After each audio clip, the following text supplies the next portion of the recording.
Be careful with what you wish for. I always look forward to a sequel getting announced to a show I enjoyed. In some cases, it allows me to extend my enjoyment of the world, characters, and storyline that the first part established. But in some cases, it does quite the opposite of that. I get a little sad that my personal enjoyment is soured a bit by my initial opinion of the anime. Whether it's my expectations, production issues, or just the source material lacking, I don't enjoy feeling like a show has been downgraded. So therefore, in this video, I'm going to be covering 10 anime that I regret getting a sequel and just didn't live up to my original enjoyment of the show, therefore lowering my overall opinion of it as a franchise. I'm only going to include shows I've seen, so I can't include some unpopular sequels such as The Rising of Shield Hero and Psycho Pass. Feel free to list sequels you didn't like in the comments. Lastly, this list is purely my opinion and is measured by which I felt like its sequel deterred from my original enjoyment of the show, not necessarily in the order of which sequel I liked the least or what franchise I disliked the most in an overall standpoint. So with all that being said, let's begin with number 10, A Certain Magical Index 3. The Index franchise has consistently been an inconsistent bag for me in terms of enjoyment. The story structure of Index is broken down into different parts based off of their different arcs, and while point A does lead to point B to connect the storylines, it's not as linear in process as you may think.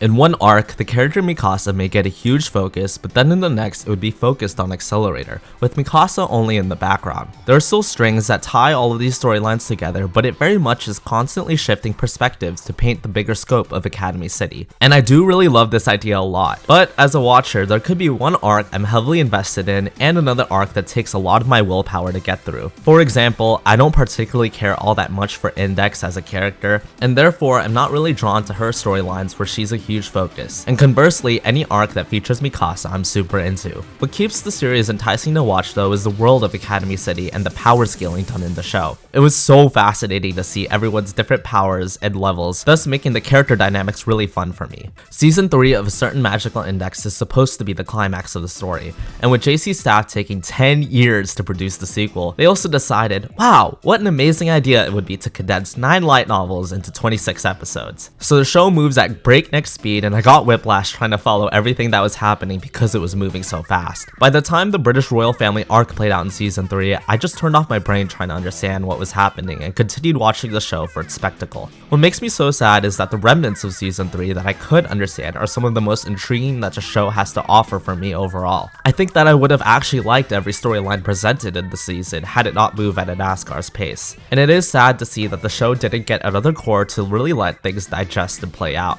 as what I understood is the best that the series had to offer. Number 9, Tiger and Bunny. I net enjoyed watching this anime, but thought that the season 1 conclusion and even the follow-up movie wrapped up the story and world nicely. So when season 2 was announced, I was pretty interested to see what more they could do with the world, but I don't really think I was all that hyped. Well, the answer to that question is it didn't do that much for me. It just felt like season 2 was treading a lot of the same ground as season 1, save for some good character moments with the villain, who I forget the name of, and Fire Emblem. I didn't think it was bad, I just didn't think it really added anything either, and it's 25 episodes long, so I frankly was kind of bored watching it all throughout. I already got the character growth from Kotetsu and Barnaby, and they don't do too much in the second season. I don't know if it felt like it overstayed its welcome for me, but I would say for hardcore fans of season 1 to still check out season 2. Number 8, Blockade Battlefront. Now, I am in the vast minority of people that didn't really enjoy the second season, and I do think the problems of the second season of Blockade Battlefront are purely a me thing and what I expected for the story going forward versus what I actually got.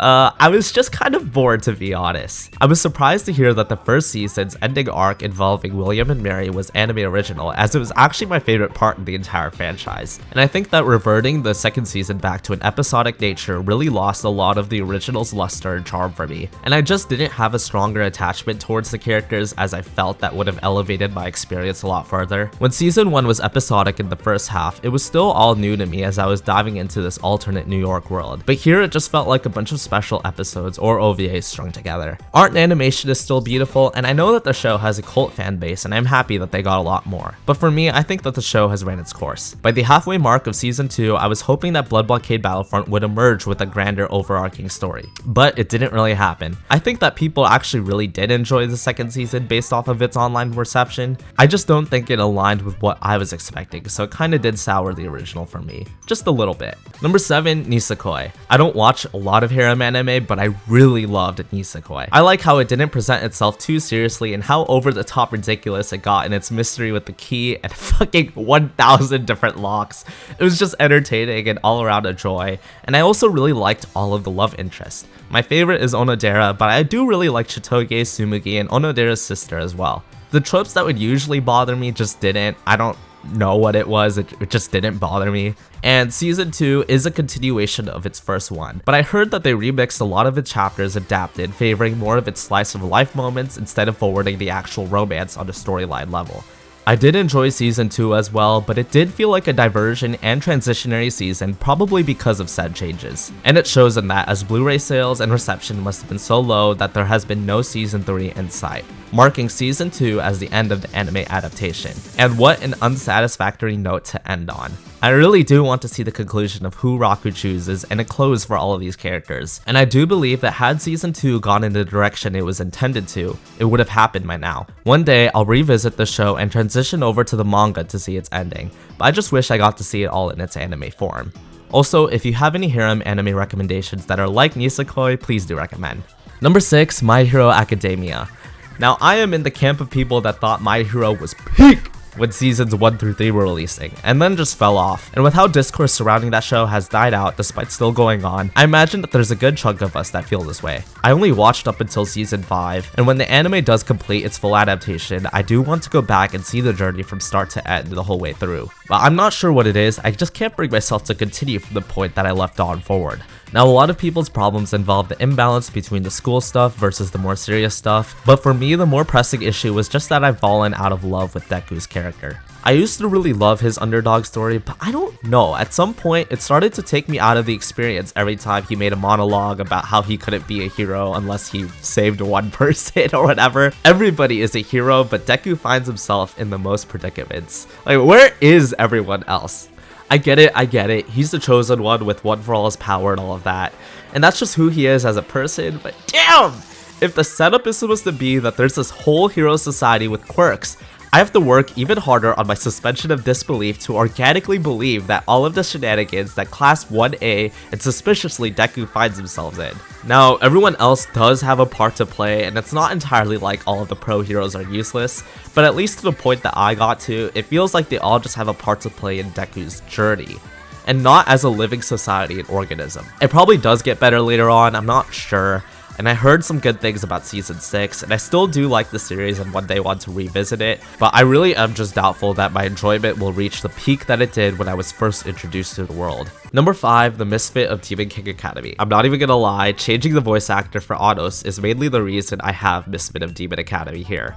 I get the allegations with the voice actor and all of that happened, but I just checked and he still does return to voice for other roles he's been in, and is still very much an active voice actor, so I don't really know why they made the change. Purely speaking, in terms of the anime, it did change so much of the tone of the show. Anos used to have so much swagger and used to be a lot more charismatic. I don't know, now it just feels like he's serious. And I guess it does fit with the overall tone of how the second season went, but the change was really jarring. I wish they found someone else who at least matched the tone he had for season 2, and narratively, my enjoyment has also dampened a bit this season. I'm still looking forward to seeing the story continue and conclude, but I also would have been happy just getting one season and calling it a day. Number 4, The Promised Neverland, the infamous sequel of all sequels. I'm not going to spend too much time on The Promised Neverland because I actually couldn't even make it to the end. All of what I have to say is what everyone else has to say though. Let's get a proper season 2 of The Promised Neverland. Number 3, Tokyo Ghoul. I didn't love Tokyo Ghoul, but I did like it a good amount when I initially watched it. And I think it speaks volume that even with a rushed story and a lot of changes the anime made, it continues to have some form of relevancy in the community to this day. I had such a hard time following Route A in the first re-season, and I wasn't even able to make it to the second re-season because of that. Granted, I did watch the first 2 seasons when I was 14 and I'm now 23, so I'm sure if I rewatch it, I'll have a better understanding of what the show is trying to do. And I do one day want to revisit it, but not anytime soon, honestly. The first season and franchise was so successful with multiple OVAs and popularity, I'm just so surprised that it was butchered not once, but 3 times. This is up there with shows that deserve the Fullmetal Alchemist Brotherhood treatment, but I don't know if it's even credible to do that anymore. I wish that the show got the recognition it deserved with a less rushed anime, but if anything, I am happy to see that the original story is so strong that it can pull so many viewers despite all of its mistakes. Number 2, The 7 Deadly Sins. When I first finished season 1 of The 7 Deadly Sins, it became one of my favorite anime at the time, and I lost a bit of interest once season 2 came around, and then it became no surprise how bad the art and animation of seasons 3 and 4 were compared to the first 2.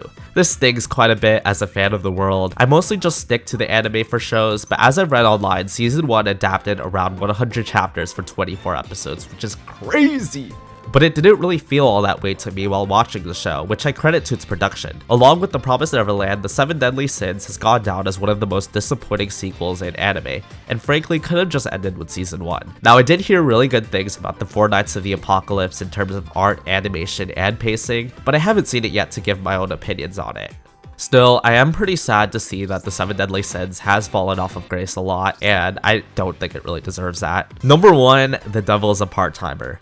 Now, for the most part, whether it's revisiting the series or reading the source material, I still want to give every anime on the list another shot to get a broader perspective on it. But I think I'm just done with The Devil's a Part-Timer, sadly. I have so many fond memories of season 1. I watched season 1 when I was grounded in motherfucking 8th grade, and today I am out of university. Back when I was in anime club for a short period of time in high school, I know! The Devil's a Part-Timer was a show that we rewatched together, which made me like it even more. I don't know if it was the change in studios that lowered its quality or the light novel was starting to overstay its welcome, but it just lost a lot of its comedic edge, and the idea of raising a kid wasn't really all that appealing. It wasn't really as funny, though that could be attributed to season 1's comedic timing, which was great, and the new studio doesn't capture that as well. My opinion of the franchise lowered so much to the point where I forget it even exists. It's not even memorably bad the way that The 7 Deadly Sins and The Promised Neverland were. Despite the negative video topic, I consider myself to want to like everything that I do watch. I've seen around 500 anime, at least according to my anime list, and I'd say that I've enjoyed almost every single one of the shows I've completed. I know by now if a show doesn't appeal to me, I just won't finish it, and I think that's just what happened here. Had this only been one season, I would have still regarded it really highly, and I still do the memories of that season, but sadly just not the way that my nostalgia wants it to anymore. Maybe if the show does decide to complete its entire light novel adaptation and the show is somehow rectified by the end, I'll give it another whirl, but for now, I will just forget it even existed. Well, yeah, those are 10 anime that I regret getting a sequel.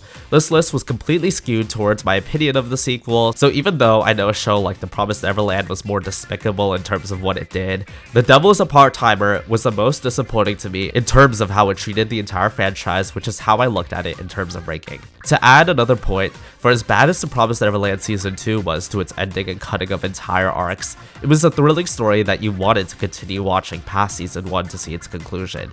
But with the premise of something like The Devil's a Part-Timer, I just felt like it was kind of unnecessary. Let me know what you think, and to spin it back to the positive, I'll be making a top 10 anime I'm happy got a sequel for my next topic. See ya!